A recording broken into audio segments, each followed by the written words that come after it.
If you look at that, যুক্তরাষ্ট্রের president Donald ট্রাম্পের পারস্পরিক শুল্ক পরিকল্পনায় টালমাটাল সারা বিশ্বের অর্থনীতি। ওই তালিকা শুরু হয়েছে দেশটির অন্যতম প্রতিদ্বন্দ্বী চীনের নাম দিয়ে। তালিকা আছে ইরানও, তবে নেই রাশিয়া। শুধু রাশিয়া নয়, ওই তালিকায় নেই কিউবা ও উত্তর কোরিয়ার নামও। এসব দেশের সঙ্গে যুক্তরাষ্ট্রের সম্পর্ক মোটেও ভালো নয়।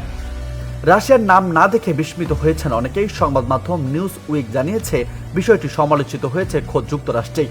ট্রাম্প বিরোধী সংগঠন লিঙ্কন প্রজেক্ট বলছে, ট্রাম্পের ওই তালিকায় রাশিয়া নেই। জানতে পারি নামটা কখন পাবো। ইউক্রেন আগ্রাসনের কারণে বাইডেন প্রশাসন রাশিয়ার উপর কঠিন নিষেধাজ্ঞা আরোপ করে। যুক্তরাষ্ট্রের সাথে সমঝোতা চুক্তি ও ইউক্রেন যুদ্ধ বন্ধ না করলে এ ব্যাপারে আরও কঠিন হওয়ার হুমকি দেন ট্রাম্প। তবে নতুন তালিকায় রাশিয়ার নাম না থাকায় সমালোচনার মুখে পড়েছেন তিনি। 2022 সালে ইউক্রেনে পুরো দমে আগ্রাসনের পর রাশিয়ার উপর যুক্তরাষ্ট্র নিষেধাজ্ঞা চলছে। সম্প্রতি মস্কো ও ওয়াশিংটনে ব্যবসার পরিধি 90% নিচে নেমে এসেছে।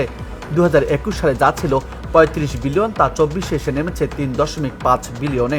রাশিয়ার চেয়ে যুক্তরাষ্ট্রের বেশি ব্যবসা ব্রুনেই বা মৌরিশাসের মতো ছোট দেশগুলোর সাথে। তালিকায় রাশিয়ার নাম প্রসঙ্গে হোয়াইট হাউসের প্রেস সেক্রেটারি ক্যারোলিন লেভিট সংবাদ মাধ্যম এক্সিওসকে জানিয়েছেন, রাশিয়ার উপর নিষেধাজ্ঞা আছে, যার কারণে কোনো অর্থবহ বাণিজ্য হয় না দেশটির সাথে। তিনি আরও জানান, কিউবা বা উত্তর কোরিয়া, বেলারুশের তালিকায় নেই, কারণ এসব দেশে মার্কিন নিষেধাজ্ঞা এমনিতেই আছে। এ ব্যাপারে যুক্তরাষ্ট্রের ট্রেজারি সেক্রেটারি স্কট ব্রেসেন্ট ফক্স নিউজকে জানিয়েছেন, নিষেধাজ্ঞার কারণে রাশিয়ার সাথে বাণিজ্য নেই যুক্তরাষ্ট্রের। অন্যদিকে বুধবার যুক্তরাষ্ট্রের আমদানি হওয়া পণ্যের উপর 10% শুল্ক এবং আগামী 9 এপ্রিল থেকে প্রায় 60টি দেশের উপর আরও বড় ধরনের শুল্ক আরোপের ঘোষণা দেন ডোনাল্ড ট্রাম্প। তার দাবি, এই শুল্ক আরোপের ফলে যুক্তরাষ্ট্রের উৎপাদন বাড়বে।